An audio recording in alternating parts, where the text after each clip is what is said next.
now I'm happy to introduce to you Ekaterina Khaustova. And Ekaterina, can you tell us why the authors of the brief choose to integrate personal potential and well-being into one single conceptual framework, and what can support teacher well-being and how? So over to you. I'd like to say that I'm so proud to present our work. I could say that since its inception, the Charitable Foundation Investment in the Future has strived to help children find their inner strengths, prepare them for independent life, and maintain a balance between success and well-being. And we understood that academic progress and knowledge, of course, is very important, but for our team, from the very beginning, the personal development, well-being, and health of students and teachers too have been key objectives and also indicators of educational quality. We have dedicated the last 10 years for this work, the 10 years of practice and research involving thousands of students and teachers. That's why this brief, prepared jointly with the UNESCO Institute for Information Technology and in Education, is so special for us. We've reviewed modern approaches and practices in education taken from various countries, but in many ways it also reflects our subjective, compassionate approach. The title of our brief is Teacher Personality, Potential and Well-being as Drivers of Learners' Personality Development, Health and Well-being.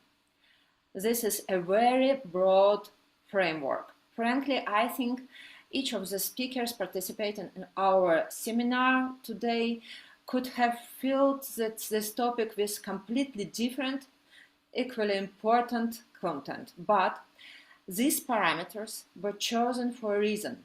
Longitudinal research allowed us to measure effects dynamically and search for internal connections between the environment, child, and teacher development. And we did find such interdependencies. We also identified those characteristics of teacher development which can have the greatest influence upon child development and identify which of these we can have an effort on. I'll start from the personality potential. Next slide, please. Today, we often hear, very often, to be honest, about the advent of the AI era, which has brought about fundamental changes in many fields. I would suggest that another revolution was occurred in education, little noticed by most. Here are some signs of it. At the end of the 20th century, a group of scientists from 2 American universities published the first scientific article about EI, emotional intelligence. At the same time, the theory of multiple intelligence emerged. Along with mathematical and linguistic intelligence, Howard Gardner, the author of this concept, identified interpersonal and interpersonal intelligence. At the same time, Edward Deci and Richard Ryan presented self-determination theory, which revealed the key to human motivation and influenced many areas of activity, including education.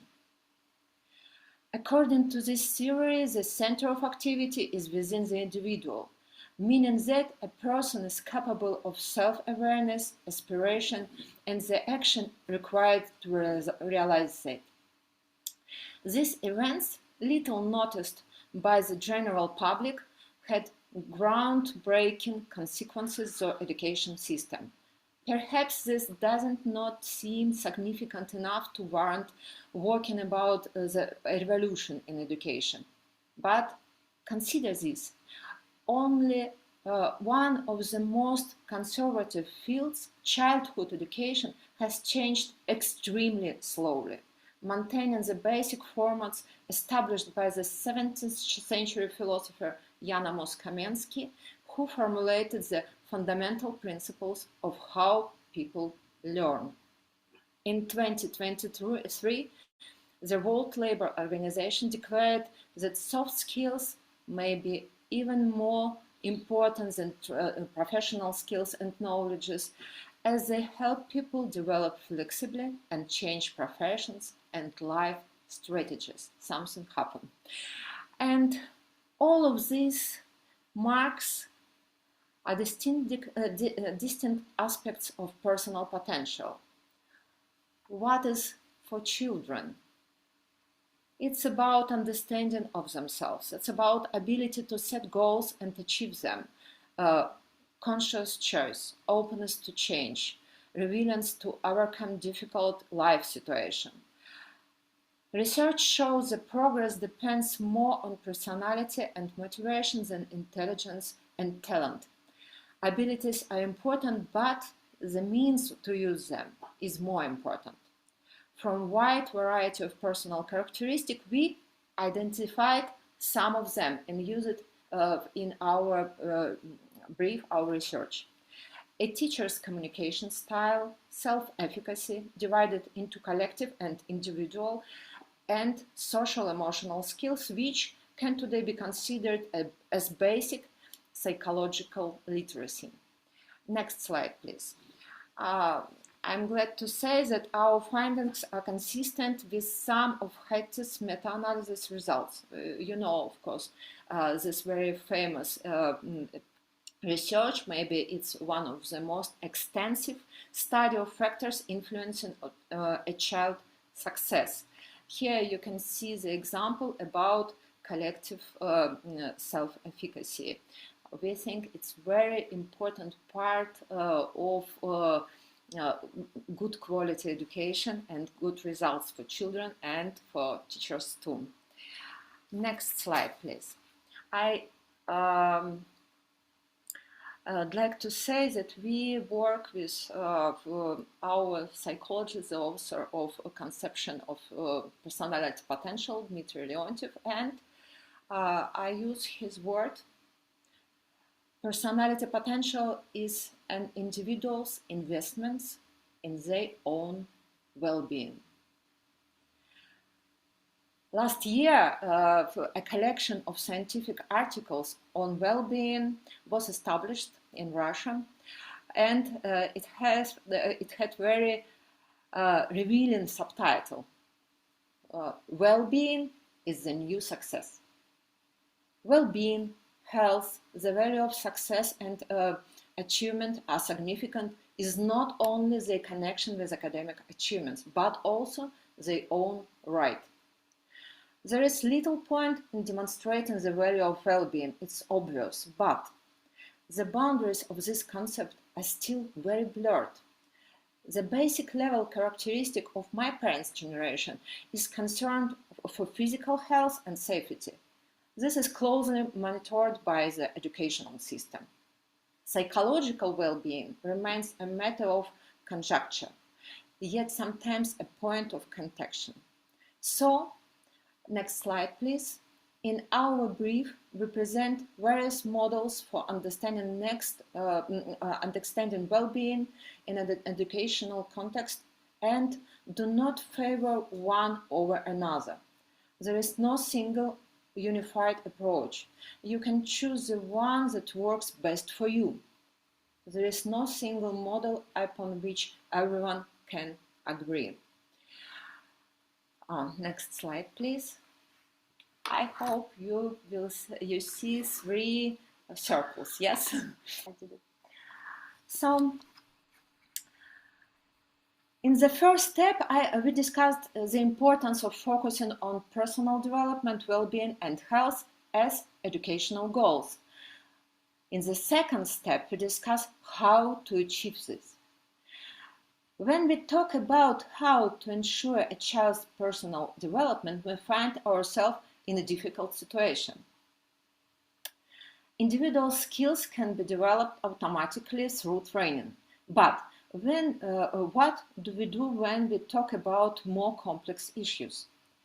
Is it possible to teach well-being? How can we directly increase resilience, teach openness to uncertainty, etc.? A teacher explaining how our motivation works in class is not enough to actually change anything. This development has to happen within ourselves. It's not externally controlled. It occurs through experience and through the example of others.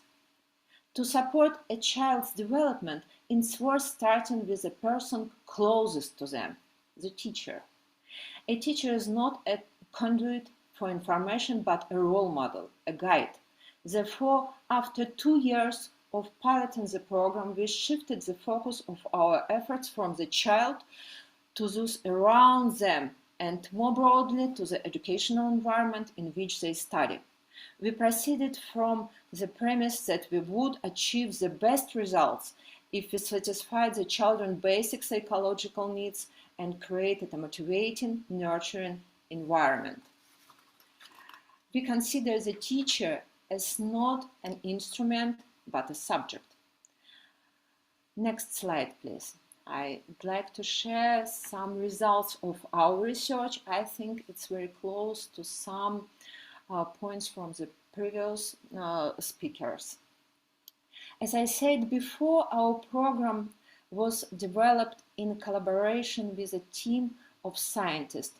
From the very beginning, we began conducting longitudinal research. Our measurements focused on the educational environment, personal and professional characteristics of the teacher, the child skills. You can see it in our slide. Today we have collected and analyzed the data stemming from 6 years of research up to 2024. The scientists helped us accurately interpret the effects obtained. I will cite just a few of the results. You can see them. Participation in the program has a positive impact of teacher motivation, psychological well-being, and life satisfaction. In schools where communities of program participants have been created, indicators of work engagement, enthusiasm, and self-efficacy are significantly improved. Children characteristics such as systemic reflection, tolerance of uncertainty, motivation, self-efficacy, responsibility, and resilience can be modified. It's maybe very important results for us. By developing the skills, teachers also refine their teaching skills and positively influence the child development. We have presented various approaches to developing teacher well-being and personal potential in our brief. Some of them are aimed at development through coaching practices and training. However, individual work is difficult to replicate, involving a small number of people and depends on many factors.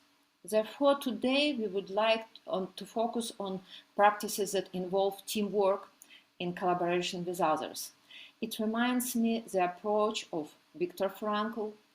People do not develop in vacuum, as he thought our path to ourselves pass through the world.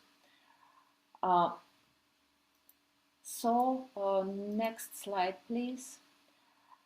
I'd like to share one more research.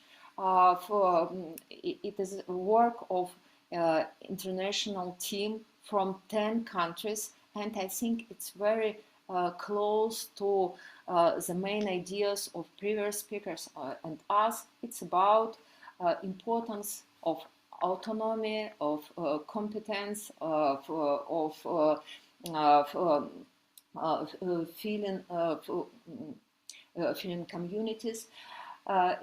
This article was published at the end of last year. You can see the name of this article, and main idea which I like to share with you: self-determination theory has generated a considerable body of evidence showing that across cultural context and levels of schooling, meeting basic psychological needs for autonomy, competence, and relatedness in the classroom is central to student wellness and contributes to higher quality engagement and performance. Today, I see so many countries, representatives of so many countries who takes part in our seminar. So for me, it is important to say that it works sometimes in different field, but with a good result. And maybe last slide, you can change impact noted by teachers. Is very important. We speak about evidence-based information about researchers, but sometimes it's so important to ask teachers, what do you feel? Do you feel any difference after some programs, something happened or not? And you can see the real feedback from our teachers who spoke about two focuses. What was changed with relationships with their children, with their students, I mean, and for themselves. Yeah, what the teachers said. We managed to get close to the children. Or your course is an opportunity to understand children better. It's so important, I think. And for themselves, it's about developing the personalized educational environment, about community, about supportive atmosphere.